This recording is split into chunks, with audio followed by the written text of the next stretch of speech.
Penataan ulang status pegawai honorer sebelum Desember 2024. Pilihan, diangkat P3K atau berhenti bekerja. Dikutip lengkongayabandung.com, penataan ulang terhadap status pegawai honorer sebelum Desember 2024 sudah dilakukan oleh pemerintah.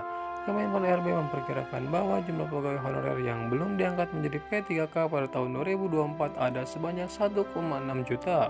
Pengangkatan pegawai honorer dilakukan dengan program P3K atau pegawai ASN dengan perjanjian kontrak. Lalu apakah honorer yang tidak jadi P3K akan berhenti bekerja? Kemenpan RB sedang berusaha supaya sejumlah pegawai honorer yang terdata saat ini bisa seluruhnya diangkat menjadi P3K sebelum dihapus Desember 2024. Berdasarkan Undang-Undang Nomor 20 Tahun 2023 yang telah disahkan bahwa akan ada penerapan kebijakan transisi terkait nasib pegawai honorer sebelum statusnya dihapus. Penghapusan status pegawai honorer dilakukan untuk meningkatkan pelayanan publik sehingga tidak ada pegawai non-ASN atau honorer yang bekerja di instansi pemerintah.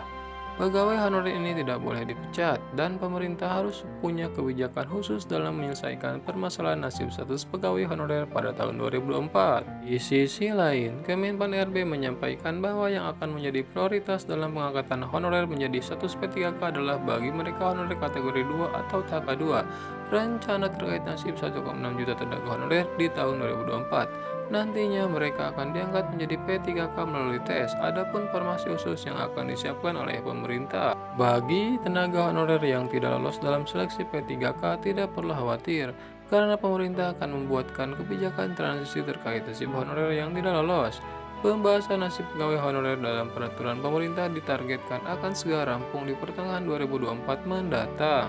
Upaya penyelesaian pegawai honorer akan disesuaikan dengan peraturan yang ada pada Undang-Undang ASN 2023 yang telah diterbitkan. Pendekatan terhadap pendataan pegawai honorer juga telah dilakukan dengan mempertimbangkan berbagai aspek seperti masa kerja honorer sampai kesejahteraan pegawai honorer kategori 2. Kebijakan transisi akan dilakukan supaya dalam penghapusan status pegawai honorer tidak membuat non-ASN menjadi dirugikan, sebab mereka telah mengabdi bekerja di pemerintahan.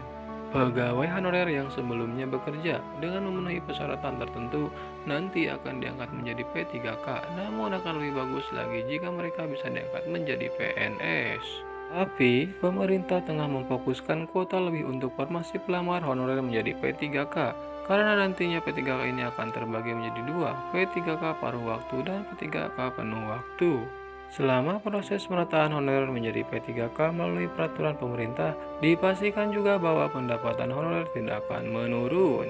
Seorang pegawai honorer masih bisa terus bekerja pada tahun 2024 asalkan mereka mau mengikuti seleksi P3K supaya statusnya bisa diangkat jadi ASN. Sebab pada akhir tahun 2024 nanti tidak akan ada lagi yang namanya honorer, melainkan yang bekerja di instansi pemerintah adalah ASN, PNS, dan PPK termasuk P3K part-time atau P3K full-time. Demikian informasi mengenai penataan ulang status pegawai honorer sebelum Desember 2024. Pilihannya diangkat jadi P3K atau berhenti bekerja.